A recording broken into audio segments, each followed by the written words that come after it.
Comment tu vas, Aïcha? Très bien, et toi? Très bien. Je suis venu te voir hier soir, tu faisais un concert à la Maroquinerie. Ouais, Comment ça s'est passé? Comment tu t'es senti? super bien. Comme d'habitude à Paname, c'est toujours un peu la folie, c'est différent. C'est différent C'est, comment?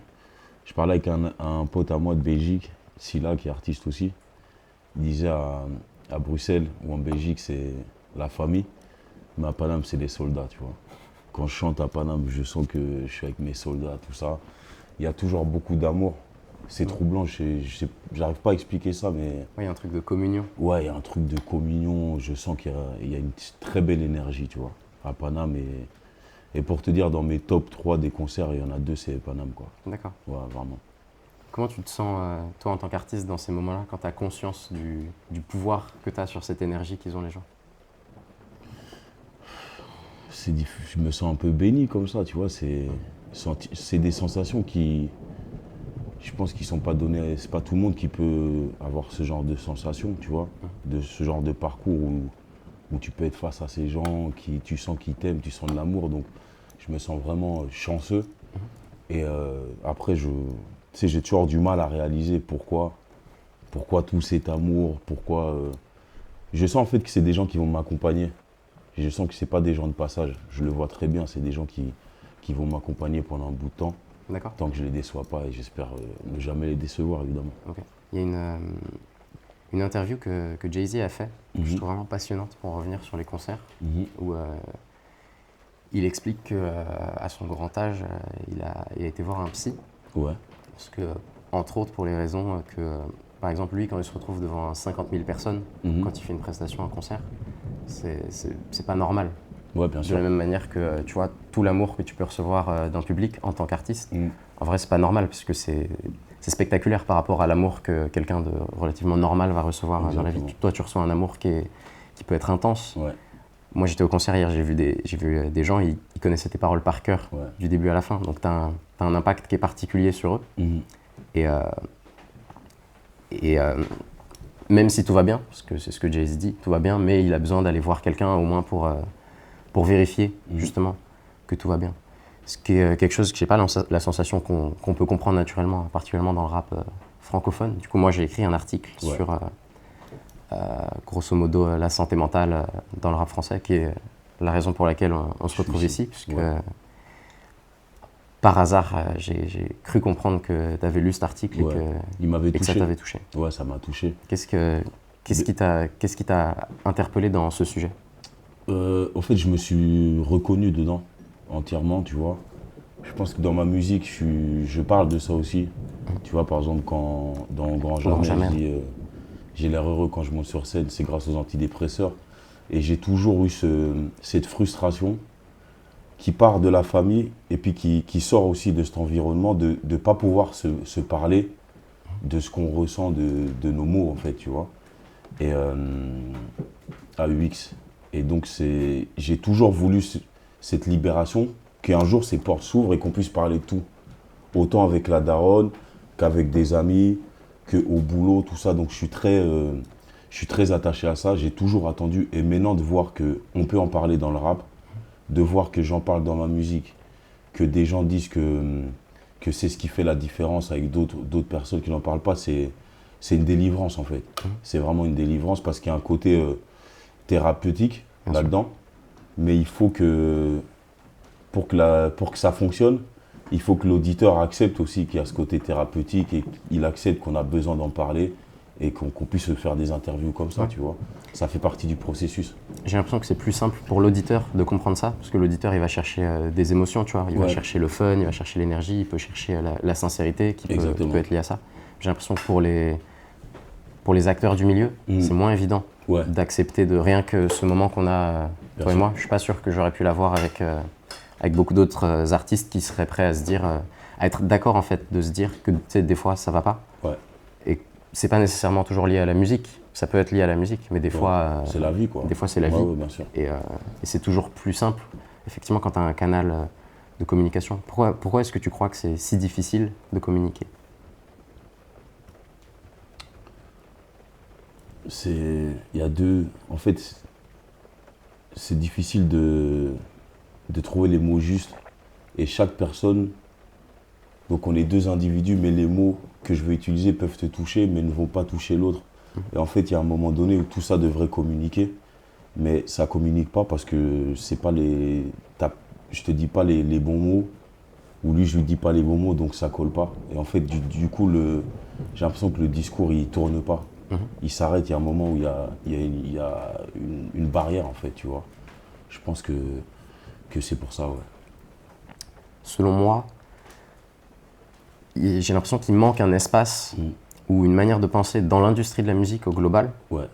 qui pourrait faire en sorte que ce genre de choses soit communiqué plus sainement et soit traité surtout plus sainement. Mon point de vue là-dessus que j'ai mis en avant dans l'article, c'est que si tu as des problèmes dans ta tête en tant qu'artiste qui sont liés par exemple au fait que tu te retrouves dans une situation de contrat qui va être une galère, tu as un manager qui t'a escroqué ou juste tu es triste parce que tu n'as pas le succès Bien sûr. dont tu rêves, il n'y a pas vraiment d'espace Non. où tu peux aller. Il y a des professionnels, Bien sûr. mais il n'y a aucun rappeur, il y a peu de rappeurs, je pense, qui vont avoir le réflexe d'aller voir un psy, parce que déjà, juste dans les personnes qui sont, c'est pas un réflexe, de communiquer, encore moins d'aller voir un psy. Et j'ai l'impression qu'il faudrait qu'il y ait un espace qui existe. Il faudrait, ouais. En fait, je suis sûr que si on fait une étude, on va se rendre compte que dans l'artistique, il y a beaucoup plus de burn-out, de dépression. Et c'est clair qu'il y a beaucoup de frustration. Donc, je pense pas que les maisons de disques... En fait, je pense qu'elles ont une responsabilité, que l'industrie a une responsabilité. Quand tu vois ces artistes qui pètent les plombs, je peux parler de Britney Spears à l'époque, tout ça, tu vois.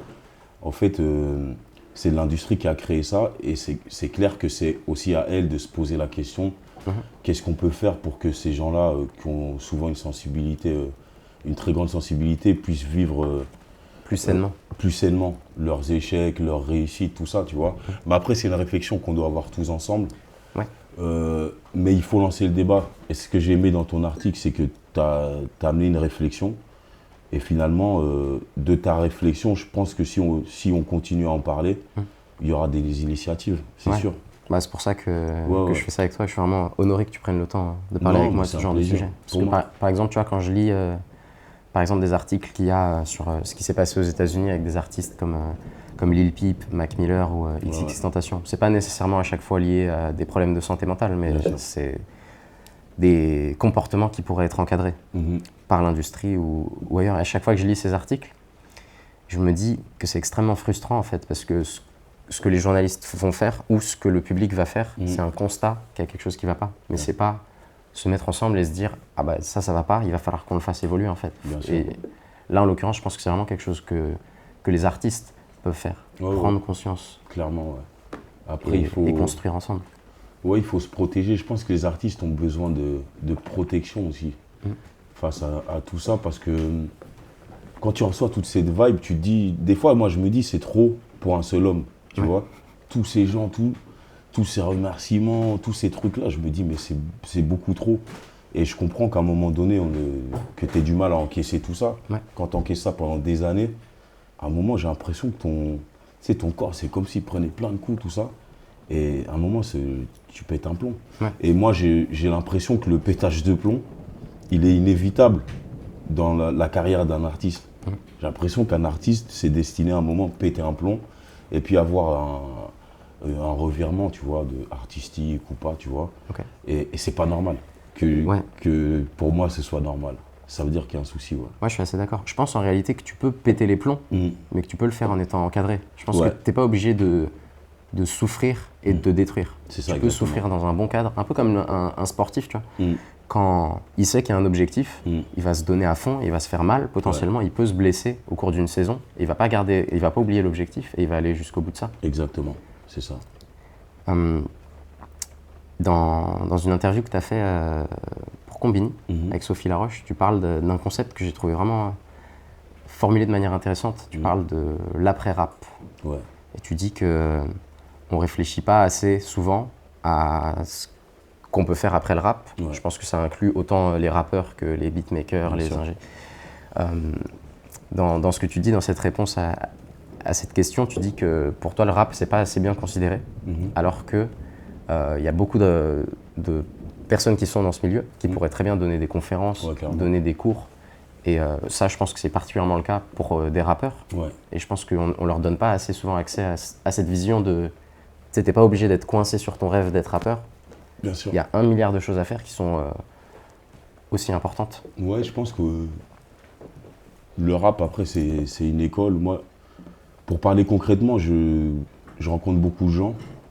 Et à chaque fois, je peux déceler un talent ou une aptitude chez une personne qui serait utile en dehors de tout ce mouvement. Oui. Donc c'est clair que c'est dommage qu'on soit là, mais je pense que ça évolue. Tu vois, je parlais avec un mec qui me disait que aux Beaux-Arts, qui donne cours, ça parle de rap aux Beaux-Arts.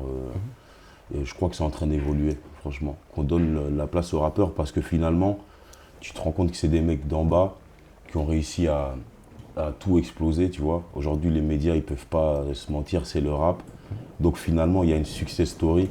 Et avec toute success story, il y a quelque chose à apprendre en matière de détermination, de conviction et tout, tu vois. Donc pour moi, là, on est vraiment à un virage très important du rap parce que c'est maintenant, en francophonie, qu'on comprend que les rappeurs ont quelque chose à amener à l'humanité. Ça peut, quand je dis humanité, ça peut paraître un peu, tu vois, mais c'est réel, c'est comme ça que je définis. On a des choses à amener à l'humanité, aux générations à venir. Ouais. À tous ces gens-là, comme Zinedine Zidane. Tu vois ce que je veux dire? Ouais. Voilà. J'ai envie de rebondir sur ce que tu dis sur l'humanité. Un autre passage de ton interview avec Jean Morel sur Nova que je trouve vraiment incroyable, où tu parles de la chance que tu as, toi, d'être un créateur qui peut t'exprimer. Ouais. Parce que... ça me rend triste des fois. Moi, je trouve ça incroyable, l'industrie de la musique, parce qu'on a tous...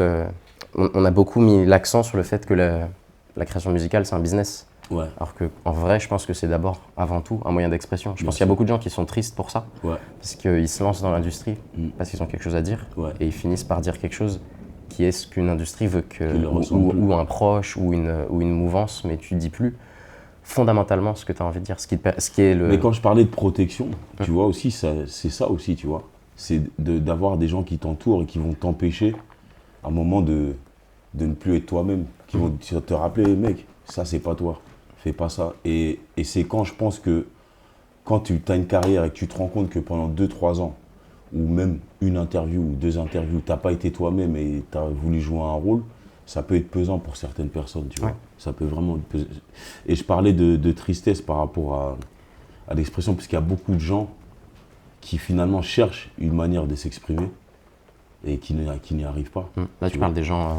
les gens. Dans la vie. Ouais, gens dans la rue, vie, tu vois. Ouais. Et donc, c'est vraiment une chance d'avoir cette capacité à exprimer des choses à travers un art, quoi. Ouais, je pense qu'en ça, les rappeurs sont potentiellement une aide dans l'humanité. Je pense qu'il y a tellement de rappeurs qui juste ont cet instinct et qui peuvent communiquer quelque chose. Ça va être par les mots, ça va être par l'énergie. C'est ça. Et je pense que c'est une force, au-delà de penser industrie et argent, qui peut aider les gens. Ouais, clairement. C'est ça, il faut apprendre ça aux jeunes. Moi, pour moi, ça aurait dû être fait depuis bien longtemps. Ouais. Quand je vois l'impact que certains groupes ont eu sur nous, en fait, ils nous ont éduqués. Le rap, c'est l'éducation, tu vois. Après, il y a le côté d'art qui est à l'autre côté. Mais c'est à nous aussi, c'est ce qu'on a fait aujourd'hui. Tu vois, de par des médias, c'est à nous à créer nos propres médias et créer un canal où tout passe, quoi. Au final, il n'y a pas vraiment de barrière, hein, tu sais. Le rap, on a tout traversé, on est encore là. C'est cet instinct-là qui te pousse, par exemple, toi, à parler d'alcoolisme. Ouais. Moi, c'était important. Comme je te dis, après, je pense que chacun a son rapport à l'art, tu vois. Il n'y a pas un truc universel, tu vois, à part peut-être juste le besoin d'exprimer. Mais moi, j'ai besoin de parler de tout ça pour partager, parce que c'est du partage, en fait. Et je ne peux pas concevoir de faire de la musique, on va dire, d'enjaillement, de pouvoir parler d'enjaillement sans parler de l'autre côté. Je ne peux pas m'imaginer parler de lumière sans parler de noirceur. Il faut être juste, il faut parler des deux. Et je pense que j'arrive à parler des deux, même si je suis un peu plus du côté un peu sombre par moment, un peu un manque d'espoir. Non, ça se tient, mélange de joie et de tristesse. Voilà, exactement, tu vois, c'est ça. Comment tu fais, toi, pour trouver ton équilibre? Moi, franchement, je suis Parce que j'ai cru comprendre que, enfin, je pense comme tous les artistes, tu es un peu angoissé avant de démarrer un projet. Là, je sais que tu es en train de préparer La vie augmente 3. Ouais. T'es à quel niveau d'angoisse là? Parce qu'en plus, je pense que c'est particulièrement différent au point où tu es maintenant, puisqu'il y a une maison de disques qui est rentrée en jeu. Il y a de plus en plus de gens qui te regardent. Du coup, est-ce que, en plus de l'angoisse de la création, il y a une angoisse de ne pas vouloir décevoir toute cette montagne de gens que tu es en train de créer autour de toi? Au fait, c'est bizarre à dire, mais j'ai eu l'habitude que les gens n'attendent rien de moi, tu vois. Et quand les gens ont des attentes, ça m'angoisse, tu vois. Ça m'angoisse et là, je sens qu'il y a des attentes, de l'espérance. Et par moments, c'est dur à gérer. C'est vraiment dur à gérer parce que c'est nouveau pour moi. Et parce que j'ai toujours fait la musique sans rien attendre, tu vois. Au moment où j'attendais quelque chose, j'ai décidé de mettre un terme parce que, voilà. Mais c'est de décevoir, en fait, c'est les attentes. C'est un poids sur les épaules, en fait, finalement. Et la musique, tu vois, quand tu décides de faire de la musique, tu commences, c'est de la légèreté, en fait. Tu es léger, tu te sens léger. Moi, ce qui m'a attiré dans le rap, c'est le côté pas de règles, pas de compte à rendre. Il n'y a pas de formation, tu veux rapper, tu fais, tu vois ce que je veux dire, tu trouves ton style, si tu veux faire un rap sans rime, tu fais un rap sans rime, ça peut marcher et tout. Et là, tu sens qu'il y a un cadre et qu'il faut le respecter, quoi. D'accord. C'est un peu difficile par moment, mais après c'est la vie qu'on a voulu, c'est ce qu'on a choisi, donc c'est difficile de s'en plaindre, il ne faut pas s'en plaindre, il faut faire avec. Et puis ce qui est bien chez moi, je pense, c'est que je fonctionne au coup de pression. Donc au final, j'aime pas qu'on attend quelque chose de moi, mais quand on attend quelque chose de moi, je me sens pressé, je donne le meilleur de moi-même. D'accord. Donc c'est peut-être le meilleur cadre pour moi pour arriver, pour évoluer dans la musique, tu vois, dans mon art. Ok. J'ai l'impression que parmi les bénédictions qu'il y a autour de toi, qui te permettent sans doute de pouvoir gérer cette angoisse avec sérénité, tu as la chance d'avoir des personnes bienveillantes et efficaces qui travaillent avec toi. Par exemple, ton manager, Stan, que j'ai eu le plaisir de découvrir hier en backer également. Je trouve que c'est très émouvant cette connexion que vous avez, parce que ça se sent qu'il y a quelqu'un à côté de toi qui est à 200% à tes côtés et qui, j'imagine, est là quand ça va pas et qui peut te fournir le soutien qui est nécessaire. Ce qui est, je pense, qui a énormément de valeur, parce que c'est pas toujours le cas dans cette industrie. Je pense qu'il y a beaucoup de gens qui perdent les pédales parce que les gens qui sont autour d'eux, c'est des gens qui sont intéressés en fait. C'est pas des gens qui sont passionnés. Toi, tu as la chance. Là, c'est très sain en fait. C'est très sain. C'est mon ami depuis plus de 15 ans. C'est la personne tout ce que je raconte dans mes textes. Tu vois, des côtés sombres, c'est lui qui a vu ça. Il était aux premières loges. Et donc, je sais que c'est quelqu'un qui me veut du bien. Et c'est important aussi que les personnes ne changent pas autour de toi, qu'ils restent les mêmes. Parce que ça aussi, des fois, quand tu vois trop de changements, ça peut un peu te déboussoler. Et je pense qu'on arrive à trouver cet équilibre où, malgré ce qui nous arrive, on est les mêmes qu'à l'époque, quand on partageait un bout de pain et compagnie, tu vois. Ça permet de maintenir la flamme de la passion. Ouais, ça maintient le truc et ça te laisse dans un bon cadre, en fait, tu vois. Et je pense que c'est ce qui manque à certains artistes. En fait, ce qui est dommage, souvent, on dirait que c'est inévitable aussi, c'est que tous les artistes, ils viennent comme moi et Stan, on va dire. Tous les mecs viennent avec un gars, mais souvent, il y a une séparation, tu vois. Il y a une grosse embrouille. Et j'espère qu'on sera préservé de ce genre d'embrouille, tu vois. Parce qu'il y a toujours eu des binômes, des mecs avec qui ça fonctionnait, et puis à un moment, hop. Et c'est souvent l'industrie, finalement, qui sépare. Toute cette frustration, toutes ces questions. Tu sais, quand on parle d'argent du jour au lendemain, c'est bizarre, mec, tu vois. On est là, et puis là, ça commence à parler d'argent, tu vois, ça peut vite partir en sucette. Et puis les gens, quand l'argent arrive, un mec, même ton frère de sang, il peut se transformer. Tu vas dire, je savais pas qu'il était comme ça quand il y avait de l'argent, tu vois. Donc tout ça peut peser, ouais, ça peut tout niquer, donc... Je me suis toujours demandé si cette chose-là, c'était quelque chose qui n'allait jamais pouvoir changer ou pas. Parce que j'ai l'impression, en fait, souvent pour le rap, c'est des gamins, ils viennent de nulle part, ils se retrouvent dans des situations où il y a plein d'argent à gérer, ils l'ont jamais géré avant de cette manière, et du coup, forcément, ça crée une tension. Des conflits, je me demande s'il n'y a pas un moyen de faire évoluer ça, parce que... Non, je pense que c'est l'homme. Hein. Je pense que c'est la nature, toi. Ouais, okay. Quand le trésor, il est là, tout le monde a les mêmes yeux, tu vois. Moi, je pense que les gens qui signent en maison de disques, il faudrait qu'ils soient conseillés par quelqu'un qui s'occupe de l'argent, quelqu'un qui s'occupe de leur psychologie, pour qu'ils comprennent, tu vois, tu signes en maison de disques. Mais finalement, c'est comme la loterie, parce que si la loterie nationale, tu as des psychologues et tout qui t'aident à gérer, finalement, pourquoi? Parce qu'un mec qui fait un gros single qui génère... Il touche la loterie, en fait. Voilà, il gagne au loto. Et c'est vrai que finalement, pourquoi il n'y aurait pas une cellule qui accompagnerait, tu vois? Ouais, par exemple. En plus, en vrai, ça se tient carrément, je pense, pour celui qui gagne au loto, mais en vrai de vrai, je pense que ceux qui ont besoin d'aide, surtout, c'est ceux qui ne gagnent pas au loto.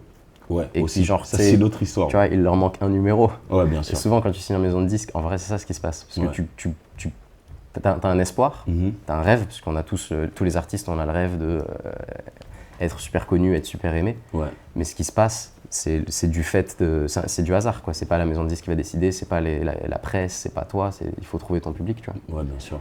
Et des fois, tu vas signer, tu vas prendre un chèque, mais en fait, il va rien se passer. Il va rien se passer. Et tu mérites d'être aidé aussi, je pense, tu vois. Au fait, les maisons de disques, mais ils doivent croire au projet. Bien sûr. Eux, ils vont te dire, t'es le meilleur. Ouais. Et en vrai, je pense qu'ils le pensent, tu vois. Ouais, je pense. Quand ils disent, non, ce morceau, il va tout péter, il va rentrer en radio et tout. Mais ce sont des discussions qu'on ne devrait plus avoir devant les artistes. Tu comprends ce que je veux dire? Moi, par exemple, c'est pas que ça me fait plaisir, mais quand on est trop, ouais, c'est bien, c'est sûr, ça m'angoisse parce que je me dis, putain, est-ce qu'ils ont raison? Je commence à me poser des questions que je me posais pas, en fait. Ouais, okay. Et je sais qu'il y a j'ai vu ça, des producteurs qui prennent soin à écarter l'artiste quand on parle de lui ou de sa musique, tu vois. Et ça permet de réduire les espérances, tu vois. Parce que quand tu entends un mec qui est dans l'industrie depuis 25 ans, qui te dit que, il te dit par exemple, c'est moi qui ai signé Diam, c'est moi qui ai signé MC Solar, c'est moi qui ai fait ci, et que le mec il te dit, toi, tu vas être une star, tu vas le croire. Tu te fais un film, ouais. Tu vas le croire. Pourtant, le mec, il a signé Diam, c'est MC Solar et tout, mais il en a signé 400 qui n'ont pas fonctionné, tu vois. Mais tu vas retenir que ce qui a marché. Que ce qui a marché. Et c'est ça le problème. Bon, donc après, c'est une question de maturité aussi. Je pense que quand tu arrives à un certain âge, tu comprends que, voilà, quand on te dit ça, que tu comprends la manière, tu dois le prendre de cette manière, mais le truc, c'est que la moyenne, tu perces en moyenne à 21 ans, je crois, 22 ans dans le rap, tu vois. Donc c'est difficile. C'est difficile d'être mature. Quand on te dit que tu es le meilleur à 22 ans, tu vas y croire, mec, tu vois. Donc c'est ça. C'est quoi ton rapport, du coup, par exemple, de toi à la presse? Vu que dans la presse spécialisée, par exemple, on parle de toi particulièrement depuis l'année dernière. Souvent dans un sens nouveau rappeur qu'il faut suivre. La vie augmente 3, ça va être incroyable. Est-ce que ça te rajoute non, ça une pression négative ou c'est positif pour toi? En fait, par moment, je me sens un peu surcoté. Tu vois, dans le sens où, tu vois, je me lis, je me mets dans la peau d'un mec qui lit toutes ces phrases et puis qui écoute ou qui voit le projet. Je me dis, ils en font peut-être un peu trop, mais c'est leur boulot aussi de vendre le truc et tout. Mais ça fait plaisir, mais ça rajoute de la pression aussi, ouais. Ça rajoute beaucoup de pression. Mais les journalistes, pour l'instant, c'est mes plus grands alliés, on va dire. Tu vois. D'accord. Parce que en fait, il y a dans le journalisme, dans la musique, j'ai l'impression qu'il se passe aussi quelque chose. Que les journalistes, ils prennent un peu leurs responsabilités, on va dire. Et donc, ils sont vraiment, je sens qu'il y a une démarche de, bon, ce mec-là, on le kiffe, on va faire une réunion, comment on va faire pour qu'il monte, tu vois. Et je le vois, ça. Donc, ça me touche, je vois qu'ils essayent de trouver des trucs pour convaincre leur audience, tu vois. Donc, ce sont mes plus grands alliés. Mais en même temps, c'est une grosse pression, tu vois. Et puis, quand tu vois des éloges, et que toi, tu as l'impression de... Parce que moi, ma musique, j'ai l'impression de la faire un peu au pif, tu vois. C'est de l'instinct, j'y vais, je retouche rarement. Je passe rarement après mes trucs, tu vois. Donc, à chaque fois, je me dis, est-ce que c'est pas un coup de chance? Tu vois. Est-ce que la vie augmente 1, c'est pas un coup de chance? Après, je fais le 2. Le 2, ah mais peut-être que le 1 et le 2 c'était un coup de chance, est-ce que je vais réussir à maintenir ce truc? Mais je pense que c'est de propre aussi en même temps des artistes d'être très sûr par moments, mais de douter très fortement à d'autres moments. Et encore une fois, on parlait d'entourage. C'est là qu'un mec comme ça il me dit gros, t'inquiète, sois toi-même, fais ce que tu as toujours fait. Les gens ils te kiffent pour ça et ça va aller. Entourage, encore une fois, tu vois. Qu'est-ce que tu fais quand tu doutes? J'ai l'impression que ou quand t'es pas bien. Pour plein de gens, je pense que quand ils vont pas bien, je sais pas, pour se remettre de l'énergie, ils écoutent de la musique par exemple. Ouais. Est-ce que toi tu fais ça ou non, puisque tu en fais? C'est quoi est-ce que tu as un moyen de te sortir de tes moments de mélancolie? Je me rappelle de ce qui se passait avant, que le maire il est là, que le maire est à venir. J'écoute des morceaux qui m'ont touché, que j'ai pu faire qui m'ont touché. Hier j'étais dans le train, j'écoutais MP2M, j'étais angoissé par le concert, puis j'écoutais MP2M. Et puis je me suis dit, c'est ça que je veux, c'est la vie que je veux. Et puis, en fait, c'est ce que j'ai toujours rêvé de ça, tu vois. Donc, des fois, tu dois te rappeler que tu as toujours rêvé de ça, que c'était un rêve d'enfant qui se réalise. Et que tu dois prendre les bons comme les mauvais côtés. Et que tu prends tout et c'est ça. Je me rappelle, en fait. Je me rappelle des situations d'avant. Et comme aujourd'hui, c'est beaucoup mieux qu'avant, je retrouve vite le sourire. D'accord. Ouais, vraiment. C'est positif. Ouais, vraiment, c'est positif. Ouais. Comment en tant qu'artiste, tu t'autorises à te livrer comme tu le fais sur MP2M? Moi, j'adore ce morceau. Merci.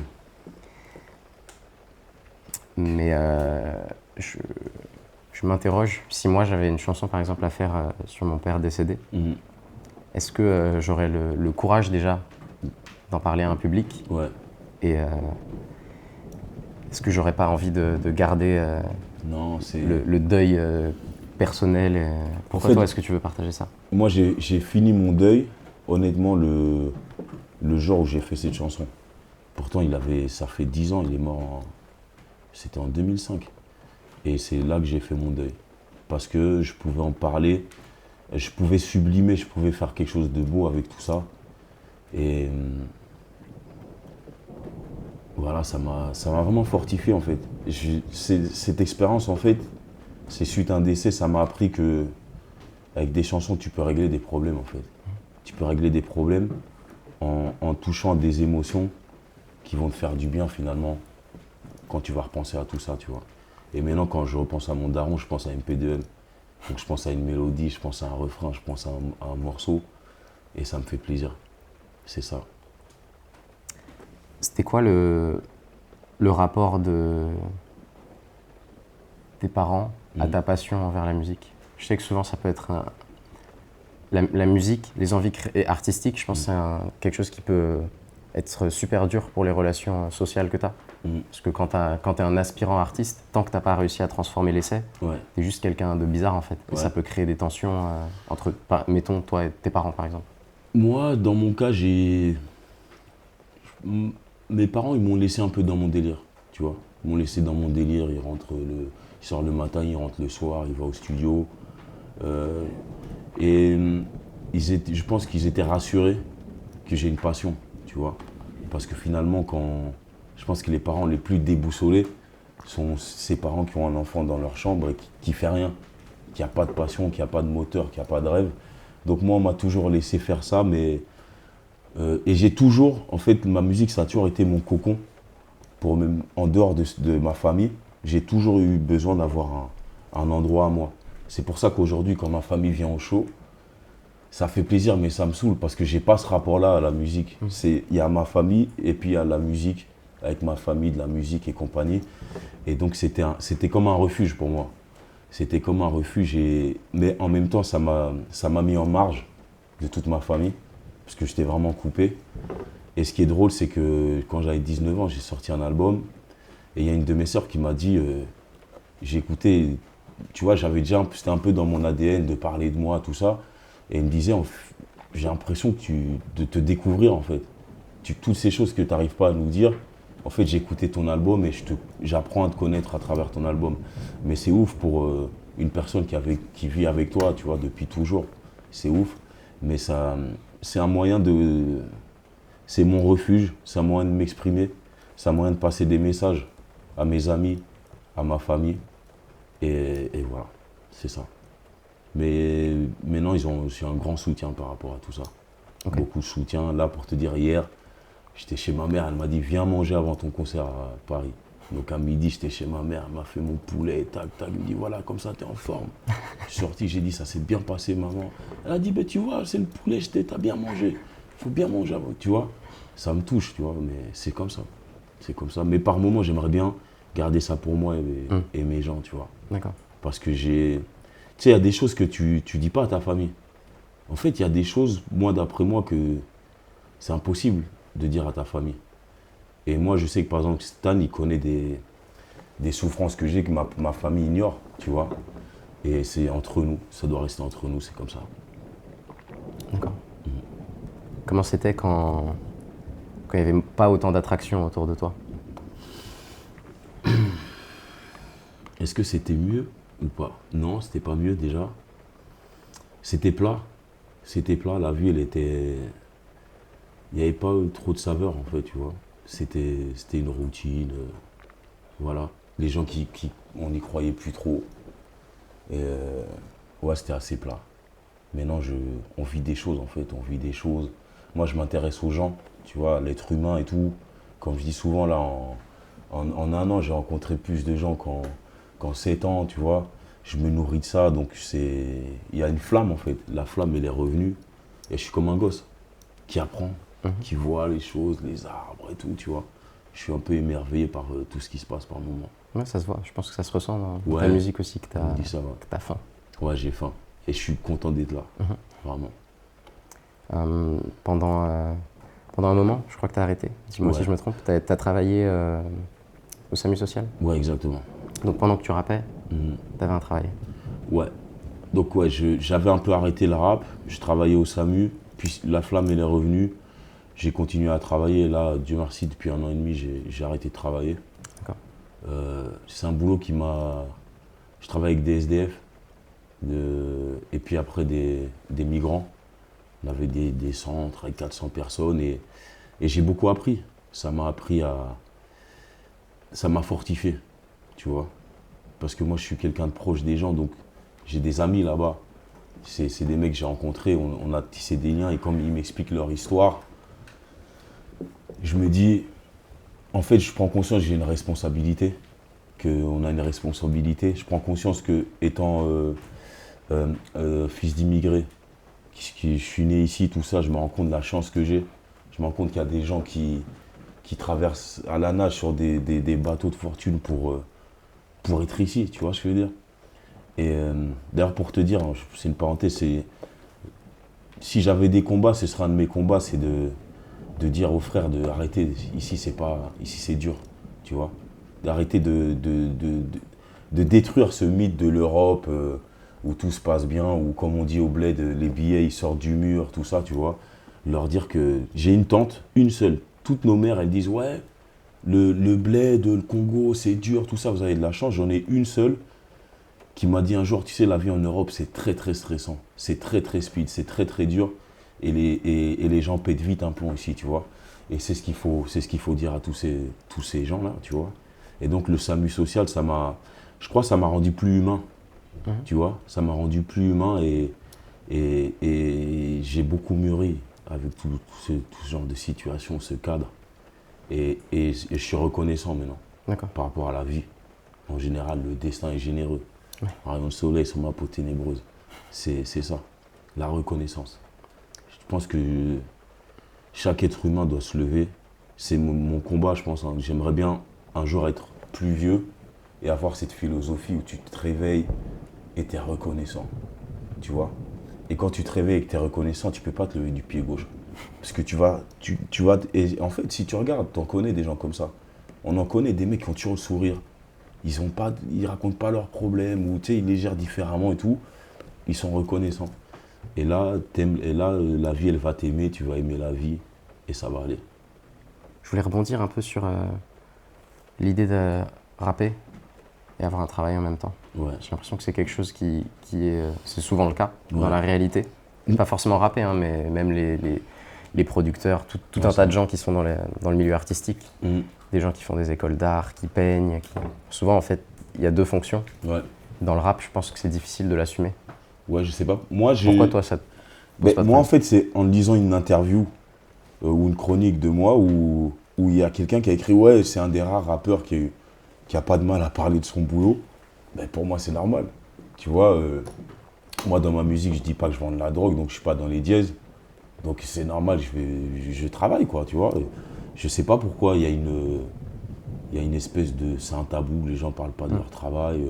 Je pense que c'est un peu le même tabou que vouloir avoir besoin d'aide et pas oser aller dire « Ah, j'ai besoin qu'on m'aide là parce que je vais pas bien ». Ouais, là, c'est ça. Il y a un truc un peu d'image, alors qu'en vrai, il faut manger, il faut travailler, tout le monde travaille. Il faut travailler, ouais. C'est positif. Ouais, c'est positif, il faut...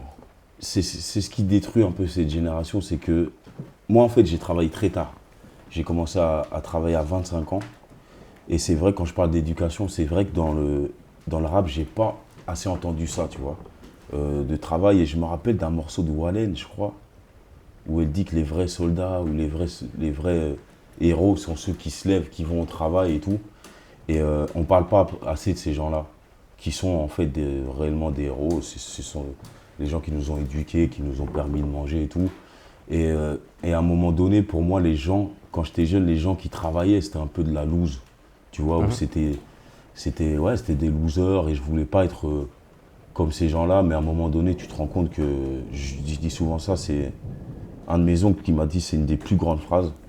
Il m'a dit, tu sais, c'est les périodes où ta mère, elle appelle ton oncle, va parler à Aïcha et tout. Et il me dit, mon oncle, c'est un artiste, tu vois. Il me dit, si tu veux qu'on t'écoute, tu dois être dans la société, tu dois être dans le cercle. Tu dois être parmi les gens qui travaillent, qui paient leurs impôts. Parce que sinon, ton message, ou sinon, tu es un marginal. Tu vois. Et les marginaux, on les écoute jamais. Les marginaux, c'est les derniers qu'on va questionner. Et donc, c'est important d'être dans le système. De travailler, c'est très important. Et aussi, une des choses que je voudrais dire aussi, je vois ça en observant, c'est que les gens... En fait, le travail, c'est la réalité. C'est quand tu es au travail que tu parles, enfin, quand tu es dans un environnement un peu strict, c'est au travail que tu vas parler avec des gens normaux, finalement. Tu vois ce que je veux dire? Et quand tu es dans la street, tu es avec des gens finalement qui vont peut-être pas se lever, qui n'ont pas de travail, qui veulent pas travailler, qui n'ont même pas l'ambition de trouver un travail. Mais en fait, c'est pas la réalité, c'est pas la vraie vie. Et la réalité, tu la gardes au travail, avec des gens qui se lèvent, qui ont eu une famille ou pas, qui vont en vacances, qui veulent évoluer dans leur boulot, qui ont des projets et tout, tu vois. Et c'est très important, ouais.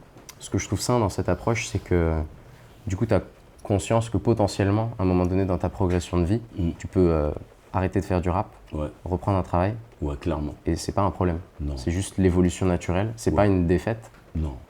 D'ailleurs, c'est même l'objectif, en fait, finalement. Ce serait bien de faire de la musique, de créer quelque chose. Donc, je sais pas, une société, je sais pas. Et puis de travailler, en fait, tu vois. Pour moi, le rap, c'est même pas une phase, c'est un truc qui peut m'emmener à faire un boulot que je kiffe et finalement à faire métro boulot dodo, tu vois. Mais grâce à la musique. Donc moi, c'est même l'objectif, c'est ça qui est marrant. Okay. Finalement, c'est de retravailler. Après, j'aimerais bien être mon propre patron, mais ce serait de retravailler. Avec des règles, des heures à respecter, la déontologie ou je sais pas trop quoi. Tu vois. D'accord. Ouais. Ben, ça va m'amener sur ma dernière question alors. Qu'est-ce que tu vois comme augmentation si on se place autour de cette table dans 10 ans pour toi? Moi, j'ai vraiment un souci par rapport à mes gens, tu vois. Je sens qu'on est à une époque où les gens vont mal et j'aimerais bien pouvoir faire quelque chose pour mes gens. Leur trouver du taf, pouvoir les prendre avec moi. Et il y a un truc que je réalise aujourd'hui, c'est que quand on était enfant, on pensait qu'on allait prendre tous nos potes avec.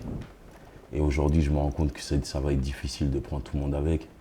Mais dans mon environnement, je vois des gens de bonne volonté qui n'ont pas les cartes en main. Mais je sens qu'ils veulent le faire. Je sens qu'ils veulent plus cette vie-là. Et je pense que ceux qui veulent s'en sortir, j'aimerais bien être être un élément qui puisse leur permettre, leur montrer la voie, tu vois. Même si je suis loin d'avoir fini et tout, mais j'ai l'impression que c'est comme si j'avais un itinéraire. Je dis, ah, ce chemin, il est bon. J'ai envie de dire, les mecs, là, par là, je crois que c'est bon. Et j'ai envie d'y aller. De quelle manière tu penses que ça peut se faire? Il faut créer de l'emploi, en fait. Il faut créer de l'emploi. Tu vois, les gens, ils ont besoin de taffer et ils ont besoin de faire un taf qu'ils aiment, tu vois.